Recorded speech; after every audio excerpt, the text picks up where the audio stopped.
And I fell in love with it because I realized was I was then going to be able to integrate the right brain part more strongly and have a more stronger experiential component to the study of texts, which I think would just create deeper resonance and deeper identification.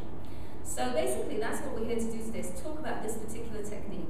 Now, the name Bibliodrama, it's a bit confusing. When you use it, people think they know what you're talking about. They think maybe it's Bible theatre. They think it seems to be this name that is rather generic.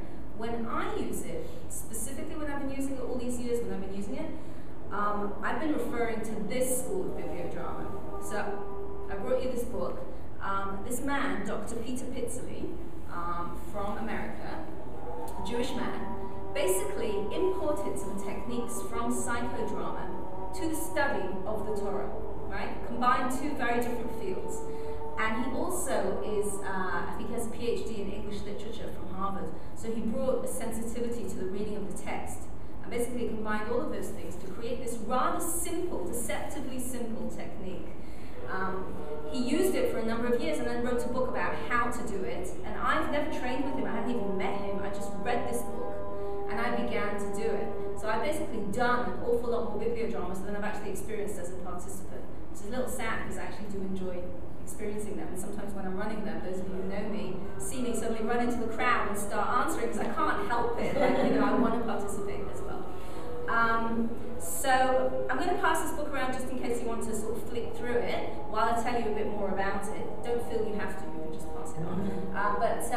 Basically, it was very instructional, and subsequently I actually managed to meet him in America. And so this is a particular school of bibliodrama. In the meantime, there is another dominant school of bibliodrama in Europe, which is a Christian-based bibliodrama, and it draws even more strongly on psychodrama. Do any of you actually use psychodrama? I'm curious. Yes, you do. Okay, you do a little bit as well. Okay, but are you all sort of familiar with what goes on there? Okay, so they really draw very strongly, and the difference ends up being as follows, that our bibliodrama ends up being somewhat more text-based. What will happen in the room will be more people sitting with texts in front of their faces and reading, and in the other school, there'll be more action. There's a lot more scarves. Okay, scarves has become this keyword. I was trying to explain to somebody what we do, and I said, and scarves. And I said, scarves. And nobody really understands what you're talking about. But here they are, and they're going to come out later. And when we were in Poland, we trained with Peter Varga, who's a Hungarian component of the other school, and I learned a lot of very valuable things that were different from my bibliodrama, and most of them involved scarves. So, because it's a lot more about play and about sort of concretization and maybe getting off the text and into the story. So what really happens is that when you combine these two schools, you end up with a very flexible technique, which can range all the way over from a form of textual interpretation through a form of play, drama, acting, through a psychotherapeutic technique where people are really feeling deep things and getting to know things which are buried below the surface through the story. So depending on what your orientation is, what your particular skill set is, you can shift the emphasis by shifting how the bibliodrama works. So because you're going to be with me today, and Peter's not here, today's bibliodrama is going to be a little bit more in my direction, which means we're going to be working off texts. But what Peter's taught me is to become a bit more playful and pull out the scarves and do things which are a bit more playful than just sitting around. But what's useful about my technique is that you can do it in a classroom. You just have to you don't even have to even sit the students in a circle. You can actually leave them at their desks. It is better in a circle. But really the essence of bibliodrama is turning to the group and instead of studying a story, asking them to start speaking from within the story.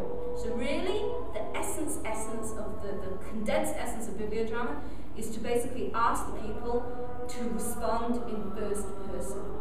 And you basically just ask them questions as the characters. They have to respond in first person, and they don't say, well, if I was so-and-so, this is what I'd be feeling, because that's one step removed. You say, no, you are so-and-so right now. What are you feeling? And then they say, I feel quite sad because, and the minute they say that, something new occurs. They are thrown into the story. They are thrown into the emotional layers of the story. They have a mask through which to speak stuff of their own in a very interesting way. And I'm sure that you as psychologists psychologists would understand more about that even than I do, about what's going on in the room psychologically when the Bibliodrama occurs. And so a lot of very interesting things happen. It's very, very rich. So that's really a basic introduction. And as Peter explained, I was very lucky to have this woman, Maria from Poland, all of a sudden contact me out of the blue, the wonders of internet, right? And say, do you want to be a partner in a big EU project with all these partners? And I was like, what, you know? And so I hooked up with Peter and the Elijah Interfaith Institute, and we partnered to become the Israeli Bible. It's been very exciting, going to Poland, going to Iceland, meeting these people, you know, learning new techniques and running the local group.